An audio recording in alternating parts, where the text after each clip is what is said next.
Ibu Bapak, saudara-saudara yang terkasih dalam Tuhan Yesus, sebelum kita akan membaca dan merenungkan firman Tuhan, mari kita bersatu hati, kita berdoa. Dalam ibadah kami saat ini ya Tuhan, bersama-sama kami datang kepadamu, memohon hikmat Tuhan, agar kami dimampukan mengerti dan memahami firman yang akan kami baca pada saat ini. Firman yang akan menguatkan kami dan meneguhkan kami, tatkala kami menjalani kehidupan, dan biarlah firman Tuhan juga yang akan menuntun kami untuk menjadi umat-Mu yang lebih baik lagi. Pimpin dan sertai kami ya Tuhan, juga hamba yang akan membawakan firman-Mu, agar setiap kata yang keluar itu seturut dengan kehendak Tuhan. Hanya dalam nama Tuhan kami, Yesus Kristus, Sang Firman yang hidup, kami berdoa. Amin. Ibu Bapak, saudara-saudara yang terkasih dalam Tuhan Yesus, kita bersama-sama akan membaca dari Injil Yohanes pasal 6. Yohanes pasal 6 ayat 35, lalu dilanjutkan ayat 41 sampai dengan ayat ke-51. Saya akan bacakan untuk kita sekalian. Kata Yesus kepada mereka, "Akulah roti hidup. Barang siapa datang kepadaku, ia tidak akan lapar lagi. Dan barang siapa percaya kepadaku, ia tidak akan haus lagi." Maka bersungut-sungutlah orang Yahudi tentang dia, karena ia telah mengatakan, "Akulah roti yang telah turun dari sorga." Kata mereka, "Bukankah ia ini Yesus, anak Yusuf, yang ibu bapanya kita kenal? Bagaimana ia dapat berkata, 'Aku telah turun dari sorga'?"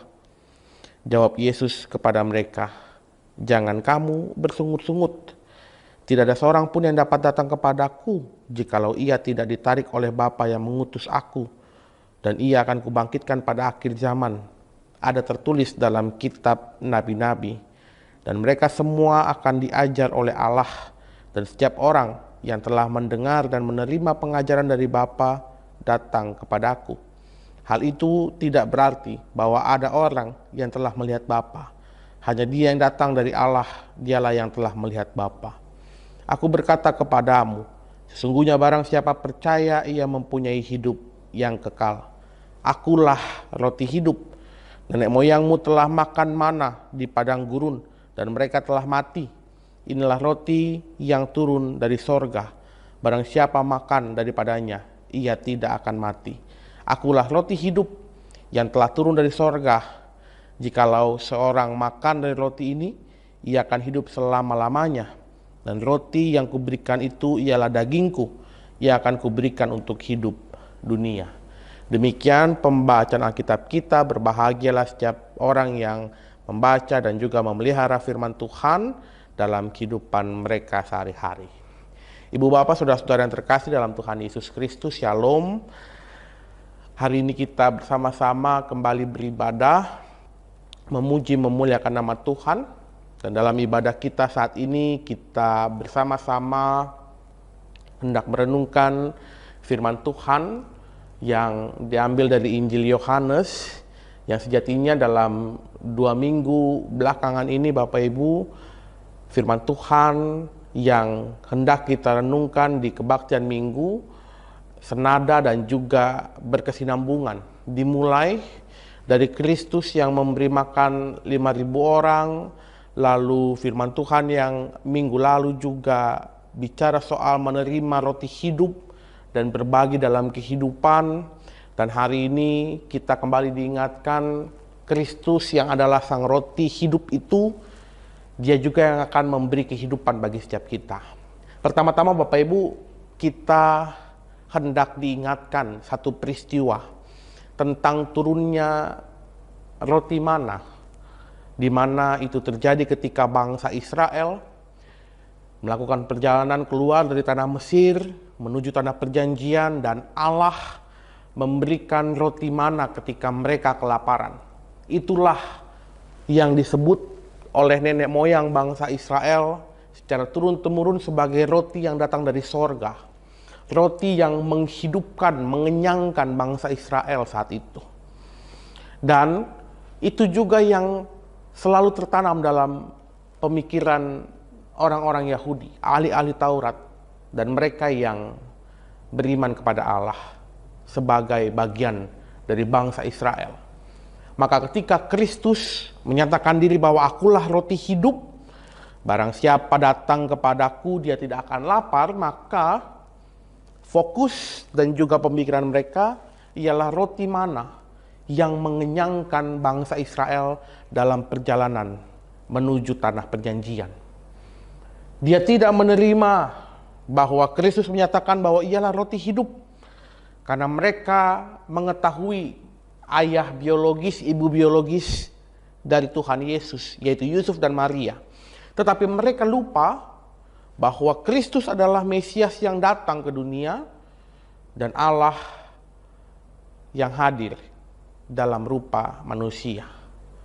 Dan inilah Bapak Ibu yang menjadi pertentangan, dan akhirnya kita bersama-sama menyadari apa yang dimaksudkan Kristus dari roti hidup yang ia sebutkan dan ia kemukakan.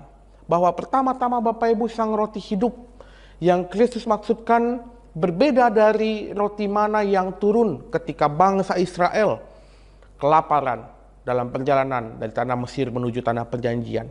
Roti mana mengenyangkan sesaat, tetapi bangsa Israel akan terus kelaparan.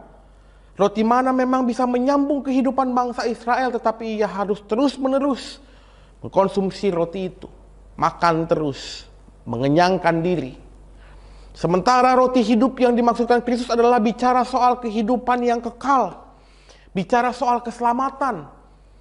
Dan inilah Bapak Ibu saudara-saudara yang terkasih yang akhirnya Kristus kemukakan di dalam Injil Yohanes ketika dia menyatakan bahwa barang siapa makan daripadanya, ia tidak akan mati.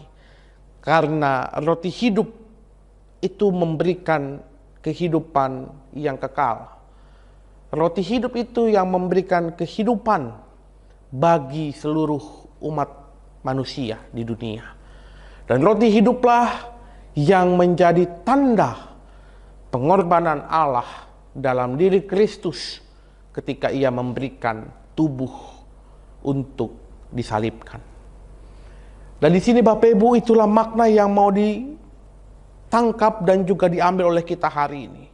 Pertama-tama kita mau diingatkan bahwa kita semua Bapak Ibu, kita yang beriman kepada Kristus, kita meyakini bahwa Kristus adalah roti hidup yang memberikan kehidupan bagi setiap kita. Kehidupan yang penuh dengan keselamatan.